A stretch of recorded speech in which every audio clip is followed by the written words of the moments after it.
Chapter 1: The New Spawns. In the beginning, there was only the suffocating weight of an absolute, screaming madness. When my consciousness first shattered into existence, I was not greeted by a gentle light or a welcoming voice. I was plunged headfirst into an ocean of raw, unfiltered cosmic horror. Millions of agonized voices ripped through my awareness, accompanied by the distant, thunderous laughter of malicious, unholy entities that defied all logic and geometry.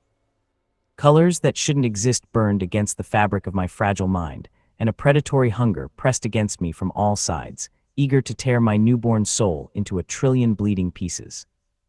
I didn't know who I was, I didn't know what I was, but I knew one thing with absolute, terrifying clarity: I was in the warp. And this was the universe of Warhammer 40,000. Panic, cold, sharp, and violent, surged through my awakening mind. To be a sentient soul floating unprotected in the immaterium was a death sentence. The predatory gods of this reality would hunt me for sport, twist my essence into a grotesque abomination, or feed on my consciousness until nothing remained but a hollow shell of eternal suffering. No, I refused to let that be my fate. Driven by a raw, primal instinct to survive, my consciousness violently collapsed inward. I didn't reach out to the screaming warp fire. Instead, I rejected it entirely. I drew upon a bizarre, localized authority that felt woven into the very fabric of my awakening being. I pulled the surrounding space into a dense, crushing knot, extinguishing the ambient psychic heat and freezing the warp currents around me. The system in my mind finally stabilized, giving form to my divine authority, the singularity of absence. I had become a living blind spot in the cosmos. I was a literal black hole in the ledger of the gods, emitting zero psychic residue, no warp fire, and no traditional demonic resonance. To Khorne, Nurgle, Tzeentch, and Slaanesh, this microscopic fold of space bordering the imperial armor world of Vraks-Minor simply registered as an empty, freezing pocket of absolute nothingness. I had carved out a safe zone, but a void alone is not an empire. It cannot build, it cannot defend, and it cannot grow. If I wanted to survive in this grim, dark future, I needed a permanent physical anchor.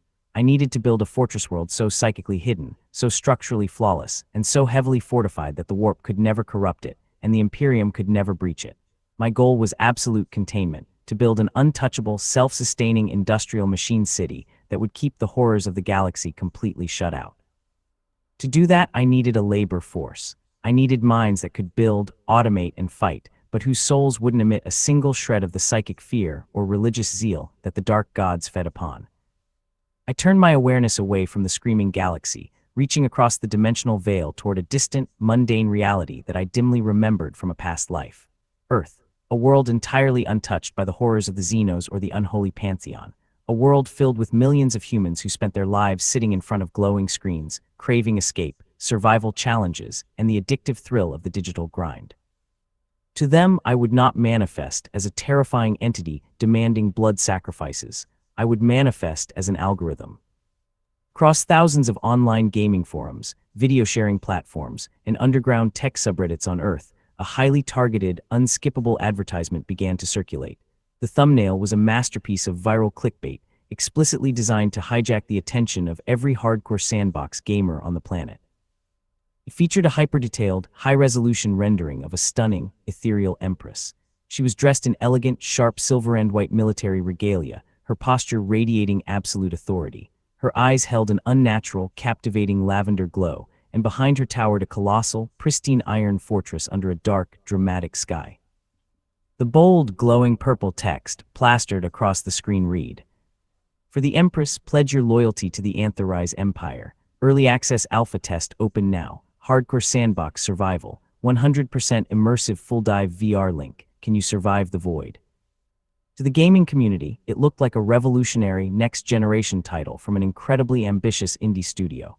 The Empress was the perfect mascot to draw them in. They clicked the links. They accepted the massive, text-heavy terms of service without reading them. They donned their virtual reality headsets and initiated the startup sequence, expecting a highly optimized graphics simulation. They had absolutely no idea that their consciousnesses were being safely pulled across the stars, wrapped in the protective, blanketing aura of my singularity of absence, and dropped directly into the cold, industrial reality of Vraks-Minor. A sharp, violent hiss of venting pneumatic pressure shattered the dead silence of the planet's northern mud flats. System boot sequence initiated. A cold, localized digital interface chimed directly inside the mind of the human who would call himself Trashcan Actual. Welcome to the Antherise Empire, Pioneer. Chassis integrity, 34%. Fuel reserves, low. Faction alignment, the Empress. Trashcan blinked, his eyes adjusting to a deeply unsettling, awe-inspiring sight. He wasn't looking through a flat screen. He was looking through a thick, heavy sheet of reinforced armor glass that was rapidly being streaked by a greasy chemical rain. The landscape outside was a horrific, dead expanse of gray mud, jagged black volcanic stone, and a swirling, toxic yellow fog that rolled out from distant, stagnant chemical swamps. He tried to move his arms, but instead of the light, instantaneous movement of his physical body, he felt the heavy, grinding resistance of hydraulic pistons. He looked down. His body was gone. In its place was a blocky, top-heavy cargo loader mech. The metal chassis was coated in deep layers of orange rust, its exposed gears caked with dry grime, and a massive mechanical clamp served as his right hand. "Holy crap," Trashcan muttered, his voice echoing inside his rusted iron cockpit. The sound was picked up by a local area voice channel, crackling with heavy, low-fidelity radio static. "Guys, are you seeing this? The haptic feedback on this headset is insane. I can literally feel the vibration of the diesel engine shaking the back of my seat. The physics engine is completely unmatched." "Check your user interface," a steady, deep baritone voice crackled back over the comms.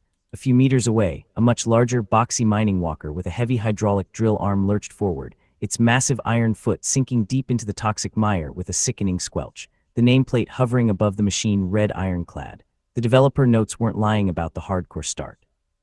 "Look at our status bars. Every single one of us has a failing starter mech. My radiator is leaking fluid right now."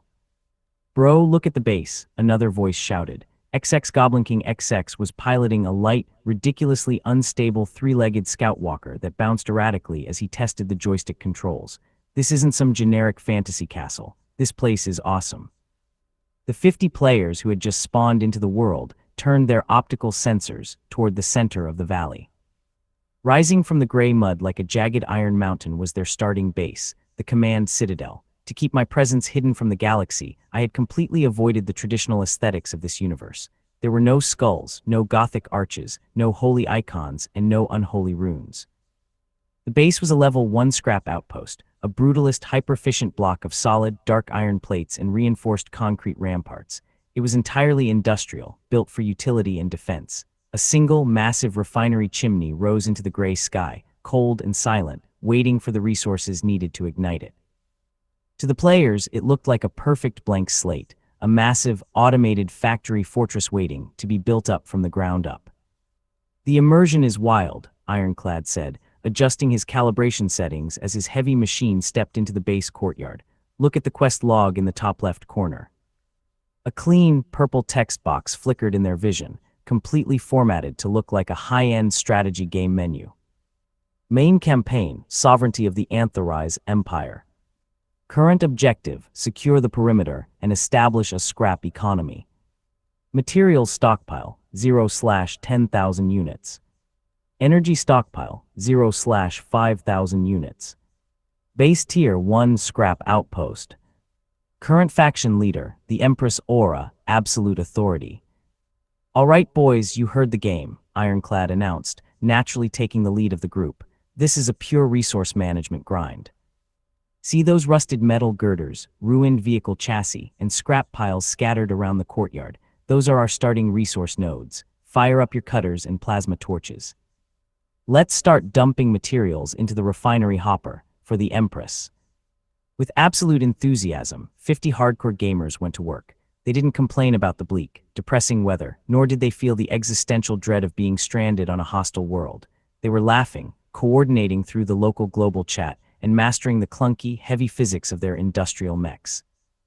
High above them, floating within the silent, hidden folds of the singularity of absence, I watched the resource meters slowly begin to tick upward.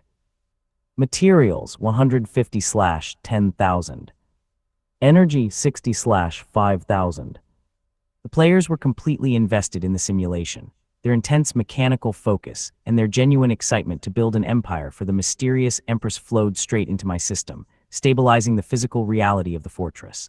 They were a collective psychic dead zone, completely cloaked by my aura, laying the first iron foundations of a fortress that would eventually defy the galaxy. You have reached